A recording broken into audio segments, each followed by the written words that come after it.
അതിദരിദ്ര മുക്ത സമൂഹമായി അല്ലെങ്കിൽ സംസ്ഥാനമായി കേരളം പ്രഖ്യാപിച്ചു.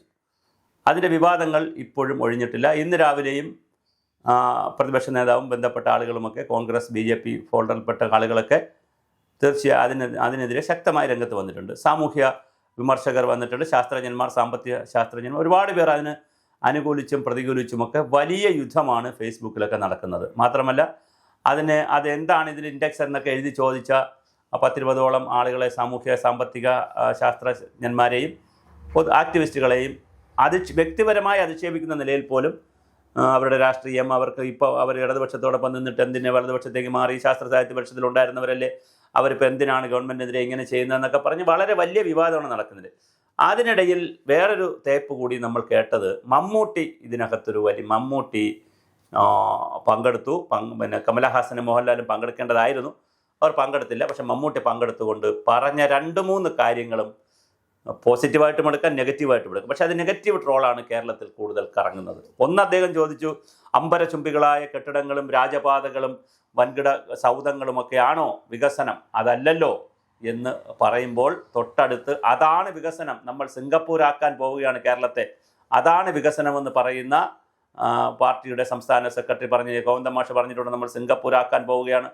അതുപോലെ തന്നെ മുഖ്യമന്ത്രി പറയുന്നത് അതിവലിയ വൻകിട പദ്ധതികളും KRail പോലുള്ള സംവിധാനങ്ങളും വൻകിട റോഡുകളും ദേശീയപാതകളും കപ്പലും വിമാനത്താവളങ്ങളും കെട്ടിടങ്ങളും മാളുകളും ഹോട്ടലുകളും വലിയ സംവിധാനമാണ് നമുക്ക് വേണ്ടതെന്നാണ് മുഖ്യമന്ത്രിയുടെ ചിന്ത.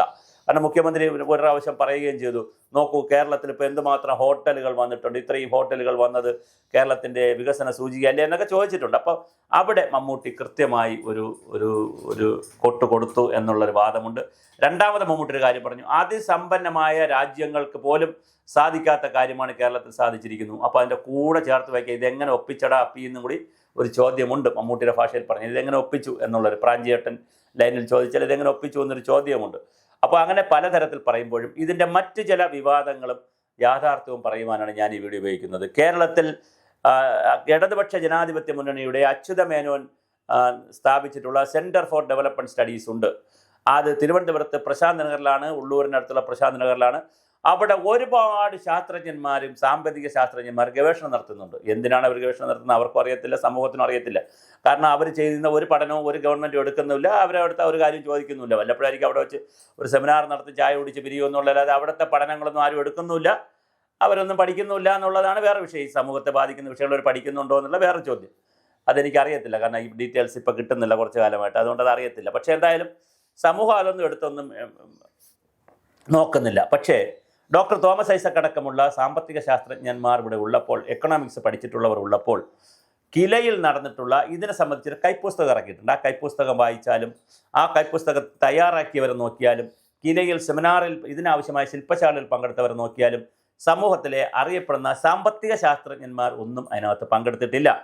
അങ്ങനെ ഡോക്ടർ തോമസ് ഐസക്കിനെയോ ഡോക്ടർ KP കണ്ണൻ തുടങ്ങിയ അല്ലെങ്കിൽ TP കുഞ്ഞിക്കണ്ണനൊക്കെ തുടങ്ങിയ കേരളത്തിലെ അറിയപ്പെടുന്ന സാമ്പത്തിക ശാസ്ത്രം കൈകാര്യം ചെയ്യുന്ന ഉമ്മനെ പോലെയുള്ള കേരളത്തിൽ സാമ്പത്തിക ശാസ്ത്രം അല്ലെങ്കിൽ ഡോക്ടർ മേരി ജോർജിനെ പോലെയുള്ള സാമ്പത്തിക ശാസ്ത്രം കൈകാര്യം ചെയ്യുന്ന ആരും തന്നെ ഇതിൻ്റെ നോമൻക്ലാച്ചർ ഉണ്ടാക്കുന്നതിൽ, ഇതിൻ്റെ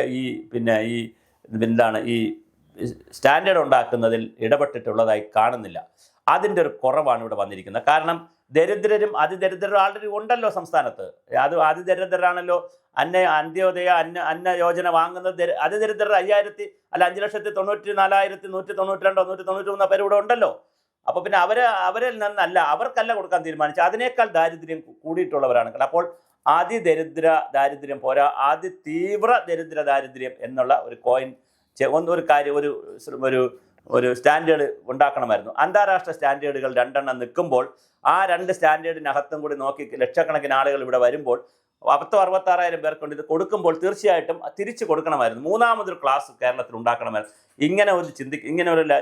ഇതൊരു വേറെ ചിന്തയാണ്. അങ്ങനെ ചിന്തിക്കണമെങ്കിൽ സാമ്പത്തിക ശാസ്ത്രജ്ഞർക്കായിരിക്കും കൂടുതൽ അങ്ങനെ ചിന്തിക്കാൻ പറ്റുക. ആ വിഷയങ്ങൾ പഠിച്ചിട്ടുള്ളവർക്ക് അല്ലെങ്കിൽ പോവർട്ടി കൈകാര്യം ചെയ്തിട്ടുള്ളവർക്ക് അവരാരും ഈ പരിപാടിയിലില്ല. കാരണം ഇടതുപക്ഷ ജനാധിപത്യ മുന്നണിയുടെ നേരത്തെയുള്ള സംവിധാനത്തിലാണെങ്കിൽ, അച്യുതാനന്ദൻ്റെ വരെയുള്ള സംവിധാനത്തിലാണെങ്കിൽ പരിഷത്തിനും ഈ പറയുന്ന ഡോക്ടർ KP കണ്ണൻ അടക്കമുള്ള സാമ്പത്തിക ശാസ്ത്രജ്ഞരൊക്കെ ഇടതുപക്ഷത്തിൻ്റെ പരിപാടികളിൽ വലിയ പങ്കുണ്ടായിരിക്കും. CDSലൊക്കെ വെച്ചൊക്കെയാണ് ഈ ചർച്ചകളൊക്കെ തോമസ് ഐസക് ആയിരിക്കും മുൻകൈ എടുക്കുന്നത്. പക്ഷേ കഴിഞ്ഞ 2 ഭരണത്തിലും പിണറായിയുടെ ഭരണത്തിലും തോമസ് ഐസക്കിനെ കഴിഞ്ഞിൽ അടുപ്പിച്ചു. പക്ഷേ അന്ന് ധനകാര്യമന്ത്രിയോട് ഇത്തരം കാര്യങ്ങൾ അദ്ദേഹത്തിന് പറ്റിയില്ല. ഈ ഗവൺമെൻറ്റിൽ തോമസ് ഐസക്കിനെയും തോമസ് ഐസക്കിനോട് ബന്ധപ്പെട്ട് നിൽക്കുന്നവരെയും പരിഷത്തിൻ്റെ ആളുകളെയും ഒന്നും ഈ പറയുന്ന വിദഗ്ധരെ ഒന്നും അങ്ങോട്ട് അടുപ്പിച്ചില്ല. എന്നാൽ പകരം CDSൽ വെച്ച് ചെയ്യുകയോ അല്ലെങ്കിൽ CDSൻ്റെ ആളുകളെ ഉൾപ്പെടുത്തുകയോ അല്ലെങ്കിൽ ഈ പറഞ്ഞ കിലയിൽ നടന്ന സെമിനാറിൽ അല്ലെങ്കിൽ ശില്പശാലകളിൽ സാമ്പത്തിക ശാസ്ത്രജ്ഞരെ കൂടെ ഉൾപ്പെടുത്തുകയോ ചെയ്തിരുന്നെങ്കിൽ ഈ അബദ്ധം പറ്റുകയില്ലായിരുന്നു. ഇനി രണ്ടാമത്തെ ഒരു വിഷയം എന്ന് പറയുന്നത് വളരെ പ്രധാനപ്പെട്ട ഒരു വിഷയം. കിലയിൽ നടന്ന സെമിനാറിൽ ഇതിൻ്റെ ശില്പശാലയിൽ 2,64,000 ആണോ 3,64,000 എന്ന് കറക്റ്റ് ഒരു കണക്ക് എനിക്കറിയത്തില്ല. കാര്യം എന്നോട് സംസാരിച്ച ഫാക്കൽറ്റി അത് പറഞ്ഞില്ല. പക്ഷേ അപ്പോൾ എന്തായാലും 2 ലക്ഷത്തിൽ കൂടുതലുണ്ട്, 3 ലക്ഷത്തോളം അടുത്ത് വരുന്ന ആളുകളെയാണ് ഇവർ കണ്ടുപിടിച്ചത്. അപ്പോൾ ഇത് കണ്ടുപിടിച്ച് കഴിഞ്ഞപ്പോൾ അവിടെ ഈ കിലയിൽ 2021 ഈ പ്രോജക്റ്റ് ലോഞ്ച് ചെയ്തപ്പോൾ തന്നെ ഗവൺമെൻറ് ഒരു കാര്യം തീരുമാനിച്ചിരുന്നു. ഗോവിന്ദ മാഷായിരുന്നു അന്ന് പഞ്ചായത്തിൻ്റെ മന്ത്രി. ഡോക്ടർ ജോയ് ഇളവനാണ് കിലയുടെ ഡയറക്ടർ ജനറലായിട്ടിരുന്നത്. അന്ന് തന്നെ ഒരു കാര്യം ഗവൺമെൻറ് തീരുമാനിച്ചിരുന്നു. അത് ശാരദാ മുരളീധരനായിരുന്നു പ്രിൻസിപ്പൽ സെക്രട്ടറി നമ്മുടെ LSGDയുടെ. അവർ ഒരു കാര്യം MI ഗോവിന്ദൻ മാഷ് പൊളിറ്റിക്കലായ ഒരു കാര്യം പറഞ്ഞിരുന്നു. ഒരു കാര്യമല്ല, 2 കാര്യം പറഞ്ഞിരുന്നു. ഒന്ന്, നവംബർ 1 അതായത് 2025 നവംബർ 1 ഇത് പ്രഖ്യാപിക്കണം. അടുത്ത പഞ്ചായത്ത് തെരഞ്ഞെടുപ്പ് വരുന്നതിന് മുമ്പ് ഇത് പ്രഖ്യാപിക്കണം. എത്ര പേരായാലും കൂടെ അത് പ്രഖ്യാപിക്കണം. ഇതാണ് ഒരു പ്രധാന കാര്യം. അപ്പോൾ ഇത് പറഞ്ഞതുകൊണ്ട് സംഭവിച്ച കാര്യമെന്ന് വെച്ചാൽ ഈ 2 ലക്ഷമോ 3 ലക്ഷമോ ഞാൻ ഈ പറഞ്ഞ 3,74,000 അതൊരു നമ്പർ ഉണ്ടല്ലോ, 3 ലക്ഷത്തിനടുത്ത് വരുന്ന നമ്പർ ആളുകളെ കണ്ടുപിടിച്ചപ്പോൾ കിലയിൽ ഈ ശില്പശാല നടന്നിട്ട് ചായ, ഇത് ഞാൻ പറയുന്നത് കിലയുടെ അകത്തടത്ത് നടന്നൊരു കാര്യം ഞാൻ പറയുകയാണ്. ചായ കുടിക്കാനായി പിരിഞ്ഞപ്പോൾ അവർ തമ്മിൽ സംസാരിച്ചു. ഇതെങ്ങനെയുടെ നമ്മൾ 2 ലക്ഷത്തിൽ സംവിധാനം അല്ലെങ്കിൽ 3 ലക്ഷം പേരെ ഇപ്പോൾ ഈ ഒരു ചുരുങ്ങിയ കാലയളവ് കൊണ്ട് അവരെങ്ങനെയാണ് അതിദരിദ്രരിൽ നിന്ന് മാറ്റുന്നതെന്ന് ചോദിച്ചപ്പോഴാണ് കിലയിലൊരു തീരുമാനമെടുത്തു. അത് ഗവൺമെൻറ് ശ്രദ്ധപ്പെടുത്തപ്പോൾ ഗവൺമെൻറ് പറഞ്ഞു, നിങ്ങൾ കട്ട് ചെയ്യണം, നിങ്ങൾ ഇത്രയും പേരെ ഉണ്ടാക്കരുത്, ഇത്രയും പേരെ ലിസ്റ്റ് വേണ്ട, 1 ലക്ഷത്തിന് താഴെയുള്ള ലിസ്റ്റ് ഉണ്ടാക്കാൻ പറഞ്ഞു. അങ്ങനെ വീണ്ടും ഇൻഡെക്സ് നോക്കി 1 ലക്ഷത്തിന് താഴെയുള്ള ആളുകളെ ഉണ്ടാക്കണം. ഒന്നാമത്തെ ഗവൺമെൻറ്റിൻ്റെ പൊളിറ്റിക്കൽ ഡിസിഷൻ. 2 നവംബർ 1 പ്രഖ്യാപിക്കുകയും വേണം. ഇത് രണ്ടും പറഞ്ഞപ്പോഴാണ് 66,000 ആയിപ്പോയത്. അല്ലെങ്കിൽ കുറേ കൂടി ആളുകൾ ഉണ്ടായിരുന്നു.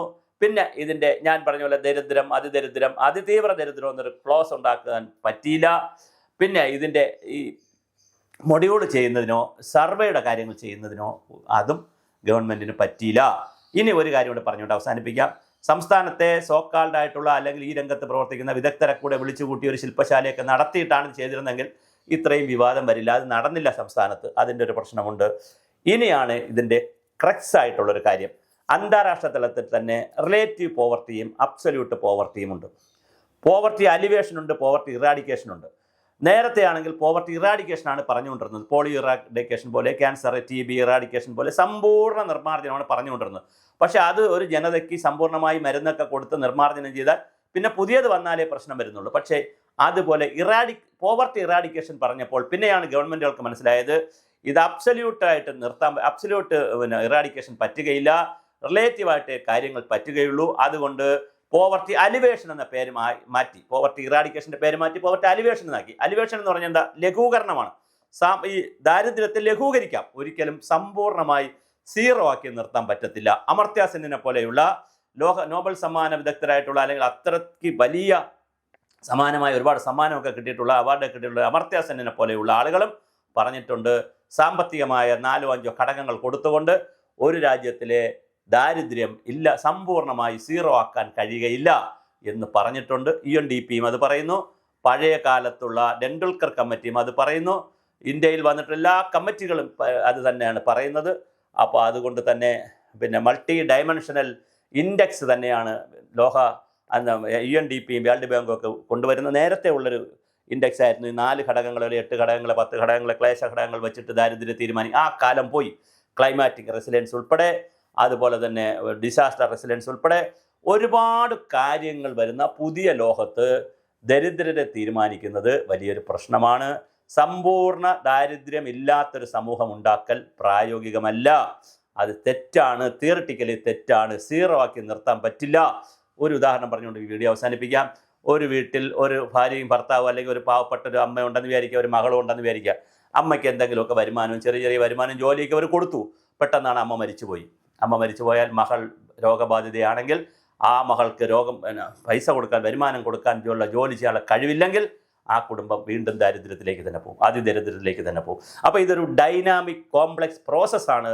ദാരിദ്ര്യത്തിലേക്ക് പോകുന്നതും ദാരിദ്ര്യത്തിൽ നിന്ന് മാറുന്നതും പോകുന്നതും ഫ്ലക്ച്വേറ്റ് നിൽക്കുന്ന ഒരു കൺസ്യൂമർ സൊസൈറ്റിയിൽ, ഒരു ഗ്ലോബലൈസ്ഡ് ആയിട്ടുള്ള ഒരു സൊസൈറ്റിയിൽ 0 ആണ് അതിദരിദ്രർ എന്ന് പറയുന്നത് ഹിമാലയൻ ബ്ലണ്ടറാണ്, പൊട്ടത്തരമാണ് എന്നാണ് എൻ്റെ അഭിപ്രായമല്ല, സാമ്പത്തിക ശാസ്ത്രജ്ഞരുടെ അഭിപ്രായമാണ്. അമർത്യ സെന്നിനെ പോലെയുള്ള UNDP പോലുള്ള, വേൾഡ് ബാങ്ക് പോലുള്ള, ADB പോലുള്ള അവരിൽ തുടങ്ങി ഡോക്ടർ KP കണ്ണനിൽ വരെ എത്തി നിൽക്കുന്ന, CDS വരെ എത്തി നിൽക്കുന്നവരുടെ അഭിപ്രായം. ഒരു കാര്യം കൂടി പറയാം. ക്വസ്റ്റ്യൻ ഇട്ടതാരാണ്? കില. ആൻസർ എഴുതിയതാരാണ്? കില. പേപ്പർ വാല്യൂ ചെയ്തതാണ്, എല്ലാം കില തന്നെയാണ് ചെയ്തത്. അതിലാണ് സാധാരണ ചൈനയിലൊക്കെ ഇത് ചെയ്തത് ഒരു വാലിഡേഷൻ പ്രോസസ്സ്. UNDP പോലുള്ള ഏജൻസികൾ വാലിഡേറ്റ് ചെയ്തിട്ട് പറയും. ഇപ്പോൾ ഗിന്നസ് ബുക്കിലൊക്കെ അങ്ങനെയാണല്ലോ, പറയും ശരി നിങ്ങൾ ചെയ്തിരിക്കുന്ന പ്രോസസ്സ് ശരിയാണ്, ഇത് കറക്റ്റാണ് നിങ്ങൾ ചെയ്തിരിക്കുന്നത്. മൂന്നാമതൊരു തേർഡ് പാർട്ടി ഏജൻസി പറയും.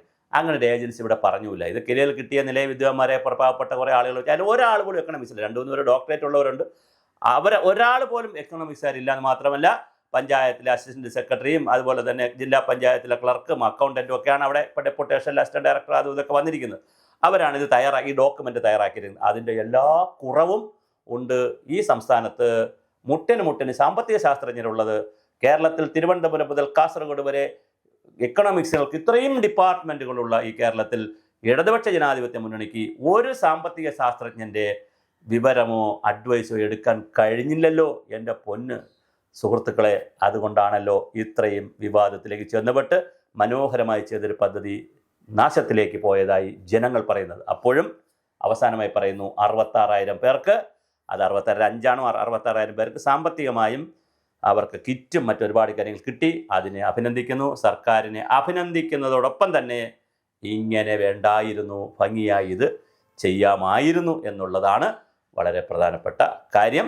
എന്തായാലും കിട്ടിയവർക്ക്, സാമ്പത്തികം കിട്ടിയവർക്ക്, വീട് കിട്ടിയവർക്ക്, അത് ഏത് പദ്ധതിയിലാവട്ടെ, കിറ്റ് കിട്ടിയവർക്ക്, ധനസഹായം കിട്ടിയവർക്ക്, അവരെ കൂടെയാണ് ഞങ്ങൾ 66,000 കൊടുത്തു, സന്തോഷം. ബാക്കി കള്ളക്കണക്കുകൾ കൊണ്ട് മാറ്റിപ്പോയ ബാക്കിയുള്ളവർക്ക് കൂടി കൊടുക്കാനുള്ള സംവിധാനമൊക്കെ ഗവൺമെൻറ് ചിന്തിക്കുക. എന്തായാലും ഇത് വളരെ കൃത്യമാണ് ഇവിടെ നടന്നിട്ടുള്ള ഈ അലുത്തുലുത്ത് പരിപാടികൾ. ഇതില്ലാതെയും ഇങ്ങനെയൊന്നും അല്ലാതെയും ഈ പരിപാടി ചെയ്യാമായിരുന്നു. സമ്പൂർണ്ണ സാക്ഷരത വന്നപ്പോഴും ഇതുപോലെ പ്രഖ്യാപിച്ചു, സാക്ഷരരാകാതെ പ്രഖ്യാപിച്ചു. അതിൻ്റെ ദുരന്തങ്ങൾ പിന്നെ സാമ്പത്തിക ഇടപാടിൽ വരെ നമുക്ക് കിട്ടി. ഇനി ഇതിൽ എന്തൊക്കെയാണ് കേന്ദ്ര ഗവൺമെൻറ് നമ്മളെ ഉപദ്രവിക്കുന്നതെന്നും അന്ത്യോദയ അന്ന യോജന ഉൾപ്പെടെയുള്ള കാര്യങ്ങളിൽ ആരൊക്കെ അകത്താകും, ആരെല്ലാം പുറത്താകുമെന്ന് കാത്തിരുന്ന് കാണാം.